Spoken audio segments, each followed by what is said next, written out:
प्यारे बच्चों नमस्ते। स्वागत है आप सभी का आपके अपने YouTube चैनल जिज्ञासा पर। प्यारे बच्चों, आज हम वे दिन भी क्या दिन थे पाठ का अभ्यास कार्य करेंगे। अभ्यास कार्य का शीर्षक है सोचो। पहला प्रश्न है, कुम्मी के हाथ जो किताब आई थी वह कब छपी होगी। उत्तर रहेगा, कुम्मी के हाथ जो किताब आई थी वह सदियों पहले छपी होगी, क्योंकि आपके पाठ में एक पंक्ति में यह वर्णन आया है कि ये जो कार्य हो रहे हैं ये सब सदियों पहले होते थे। रोहित ने कहा था, कितनी पुस्तकें बेकार जाती होंगी, एक बार पढ़ी और फिर बेकार हो गई। क्या सचमुच में ऐसा होता है? उत्तर, जो पुस्तकें लोगों द्वारा फेंक दी जाती है या कबाड़ी वाले को रद्दी में दे दी जाती है, ऐसी किताबें ही बेकार जाती है।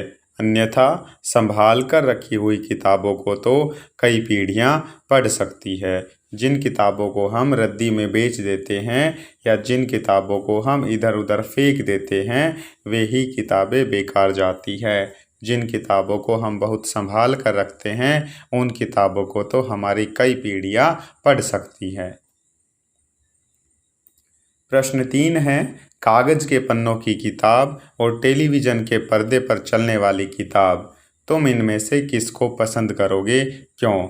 इसका उत्तर अलग अलग हो सकता है। मैंने अपने विचार से इसका उत्तर लिखा है। मैं इनमें से कागज के पन्नों की किताब को पढ़ना पसंद करूँगा।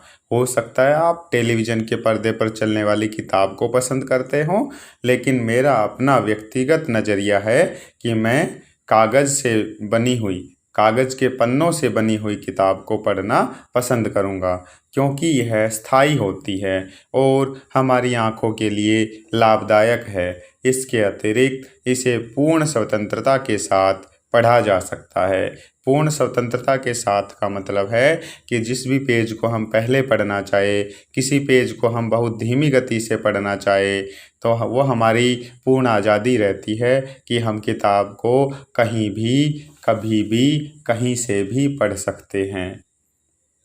तुम कागज़ पर छपी किताब से पढ़ते हो, पता करो कि कागज़ से पहले की छपाई किस किस चीज़ पर हुआ करती थी। उत्तर रहेगा, कागज़ से पहले छपाई पत्तों, ताम्रपत्रों, लकड़ी और कपड़ों पर हुआ करती थी। यहाँ एक शब्द आया ताम्रपत्र। ताम्रपत्र का मतलब है कि मेटल का, धातु का एक पत्र होता था, एक परत होती थी जिस पर लिखाई का कार्य किया जाता था। पांचवा प्रश्न है, तुम मशीन की मदद से पढ़ना चाहोगे या अध्यापक की मदद से? दोनों के पढ़ाने में किस किस तरह की सरलता और कठिनाइयाँ है? दोनों के ही पढ़ाने का अपना अलग अलग महत्व होता है। शिक्षक का अपना अलग महत्व होता है और मशीनी अध्यापक का अपना अलग महत्व होता है। तो आइए जानते हैं इस प्रश्न का उत्तर। मैं अध्यापक की मदद से पढ़ना चाहूँगा। इस प्रश्न का उत्तर आपके नज़रिए से अलग हो सकता है। यह मेरा अपना व्यक्तिगत नज़रिया है, मेरे अपने व्यक्तिगत विचार हैं कि मैं अध्यापक की मदद से पढ़ना चाहूँगा, क्योंकि उनके पढ़ाने में सजीवता है, उनको समझना आसान होता है, उनका पढ़ाना रुचिकर होता है। वहीं मशीन के द्वारा पढ़ाने में निर्जीवता है, उनके पढ़ाने में अपनत्व नहीं है, उनसे पढ़ना उबाऊ होता है। अर्थात जब हम एक शिक्षक से पढ़ते हैं तो शिक्षक से हमारा लगाव होता है। जहाँ भी हमारा कहीं डाउट हो हम उसे पूछ सकते हैं, उसे क्लियर कर सकते हैं।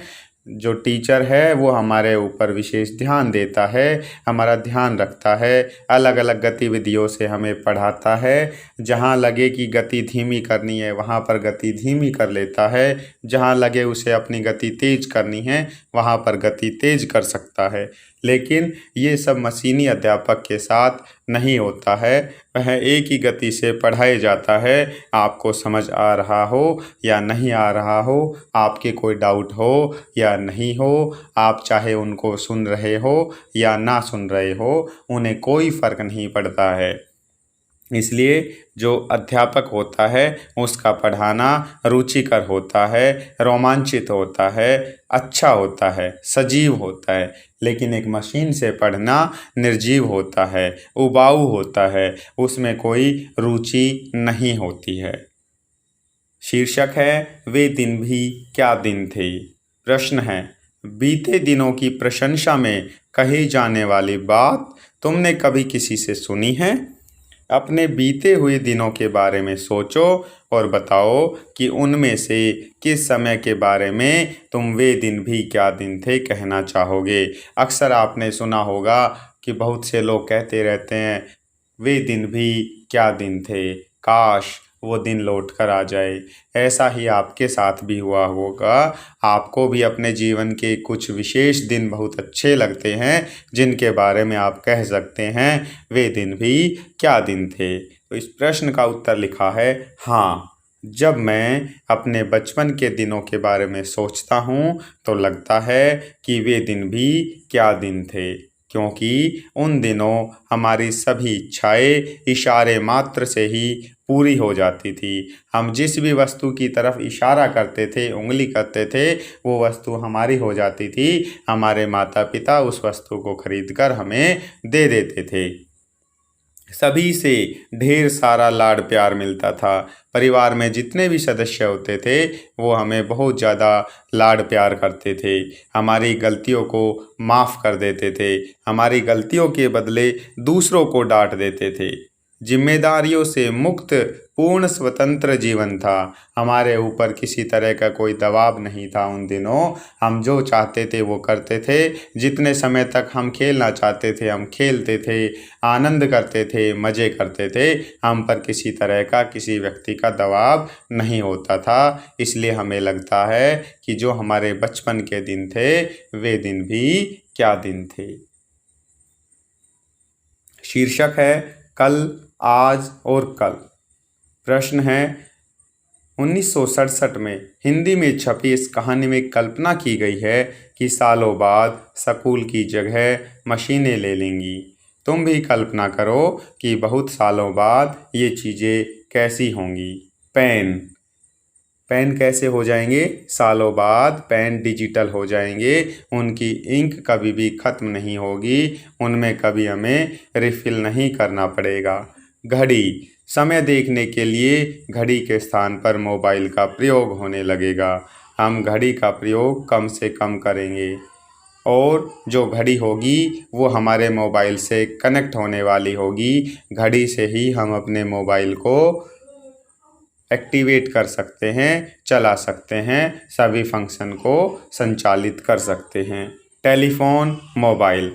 टेलीफ़ोन और मोबाइल के आकार, वजन तथा संचालन प्रक्रिया में अत्यधिक परिवर्तन आ जाएगा। जो टेलीफ़ोन है, जो मोबाइल है, उनका आकार बहुत सुंदर बना दिया जाएगा, उनका वजन कम कर दिया जाएगा, देखने की लुक बहुत सुंदर बना दी जाएगी और उनमें जो फंक्शन होते हैं, जो ऐप्स होती हैं, उनमें वृद्धि होगी। तरह तरह की ऐप्स आ जाएंगी।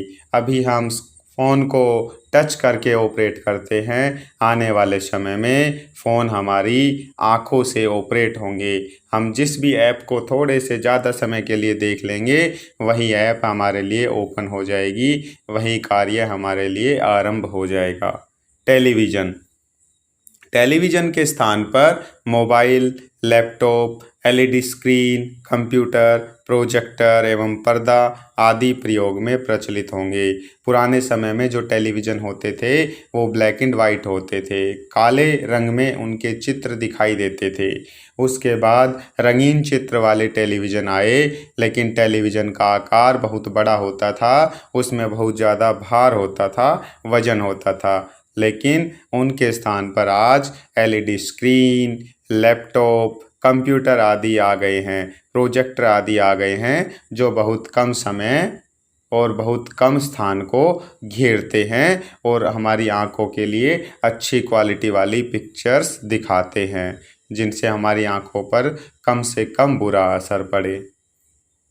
दूसरा प्रश्न है वो अपने अभिभावकों की मदद से आपको करना है। इसमें रेट लिस्ट के बारे में बताया गया है, तो आप अपने रेट लिस्ट को अपने अभिभावकों से पता कर सकते हैं, उसके बारे में लिख सकते हैं। प्रश्न 3 है, आज हमारे कई काम कंप्यूटर की मदद से होते हैं। सोचो और लिखो कि अपने व्यक्तिगत और सार्वजनिक जीवन में हम कंप्यूटर का इस्तेमाल किन किन उद्देश्यों के लिए करते हैं। दो तरीके से हम कंप्यूटर का इस्तेमाल करते हैं, व्यक्तिगत रूप से और सार्वजनिक रूप से। व्यक्तिगत रूप से हम किस तरह कंप्यूटर का इस्तेमाल करते हैं, अपने मनोरंजन के लिए, हमें चाहे उसमें फिल्म देखनी हो या फिर गेम खेलना हो या फिर और कोई ड्राइंग का कार्य करना हो। नंबर 2, रेल, जहाज, बस के निजी टिकट बुकिंग के लिए, हमें कहीं यात्रा करनी है और वो यात्रा हमें जिस भी साधन से करनी है उस साधन के टिकट की बुकिंग के लिए हम कंप्यूटर का इस्तेमाल करते हैं। संदेश भेजने और प्राप्त करने के लिए कंप्यूटर के द्वारा हम किसी को भी ईमेल, मैसेज भेज सकते हैं और दूसरों के द्वारा भेजे हुए ईमेल या मैसेज को हम स्वयं प्राप्त कर सकते हैं, देख सकते हैं। व्यक्तिगत ज्ञानवर्धन के लिए, जो हमारा ज्ञान है, जो हमारी नॉलेज है, उसको इंक्रीज करने के लिए, उसको बढ़ाने के लिए हम कंप्यूटर का इस्तेमाल करते हैं। लेन देन और वित्तीय भुगतान के लिए आदि, हमें किसी के अकाउंट में पैसे भेजने हैं या अपने अकाउंट में किसी से पैसे मंगवाने हैं तो उस कार्य के लिए भी हम कंप्यूटर का इस्तेमाल करते हैं। इसके अलावा ऑनलाइन शॉपिंग के लिए जब हम पेमेंट करते हैं, वित्तीय भुगतान करते हैं, तब भी हम कंप्यूटर का इस्तेमाल करते हैं। सार्वजनिक रूप से हम कंप्यूटर का इस्तेमाल कैसे करते हैं, देखिए, सार्वजनिक स्थानों पर आंकड़े एकत्रित करने के लिए, जितने भी सार्वजनिक स्थान है, पब्लिक प्लेसेस है, वहाँ पर क्या गतिविधि हो रही है उनसे संबंधित आंकड़े एकत्रित करने के लिए, उनके आंकड़ों को सुरक्षित रखने के लिए कंप्यूटर का इस्तेमाल किया जाता है। सार्वजनिक कार्यालयों में कार्य प्रणाली को सुगम एवं स्थायी बनाने के लिए, कि जो पब्लिक प्लेस पर कार्य करने का जो तरीका है, जो प्रणाली है, उसको और आसान बनाने के लिए, उसको स्थायी बनाने के लिए कंप्यूटर का इस्तेमाल किया जाता है।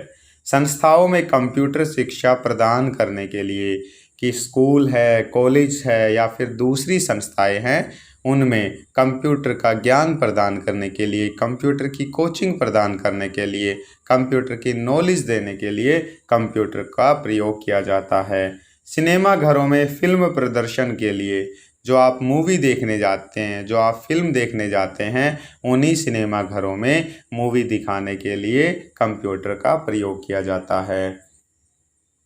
इस तरह से हमने देखा कि कंप्यूटर का हम निम्न तरीके से व्यक्तिगत रूप से और सार्वजनिक रूप से प्रयोग करते हैं। प्रश्न संख्या 4, जानकारी देने या लेने के लिए कई तरीके अपनाए जाते हैं। हम जो कुछ सोचते हैं या महसूस करते हैं उसे अभिव्यक्त करने या बताने के भी कई ढंग हो सकते हैं, कई तरीके हो सकते हैं। बॉक्स में ऐसे कुछ साधन दिए गए हैं, उनका वर्गीकरण करके नीचे दी गई तालिका में लिखो।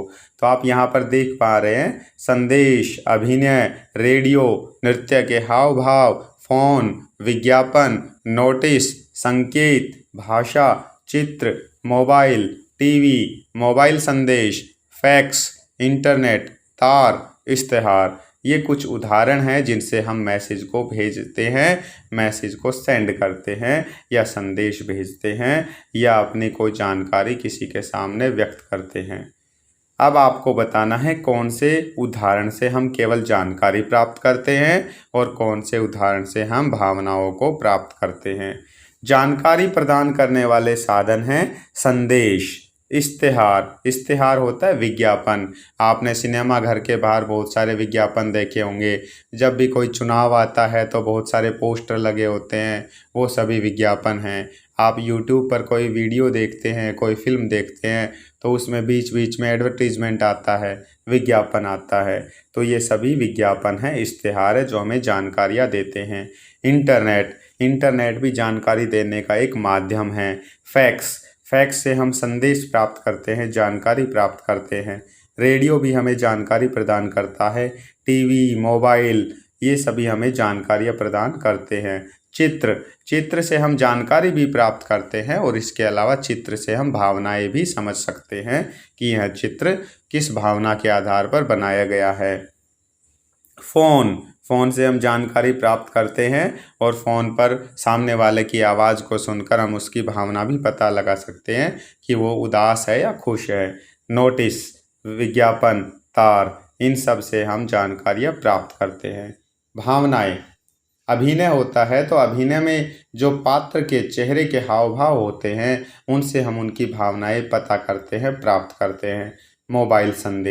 मोबाइल से जो संदेश हमें मिलता है उनको पढ़कर हम सामने वाले की भावनाएं समझ पाते हैं, प्राप्त कर सकते हैं। नृत्य के हाव भाव, आपने नृत्य करते हुए लोगों को देखा होगा, जो उनके शरीर के भाग द्वारा विभिन्न प्रकार के हाव भाव दिखाए जाते हैं, उनसे हम उनकी भावनाएं प्राप्त करते हैं। संकेत भाषा से हम जानकारी के साथ साथ उनकी भावनाएं भी महसूस करते हैं, प्राप्त करते हैं, पता लगाते हैं।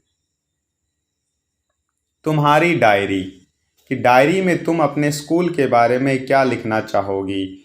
उत्तर, स्कूल का संक्षिप्त स्थानीय परिचय, मतलब वह स्कूल किस स्थान पर है, कौन सी स्थिति में है, स्कूल का नाम क्या है।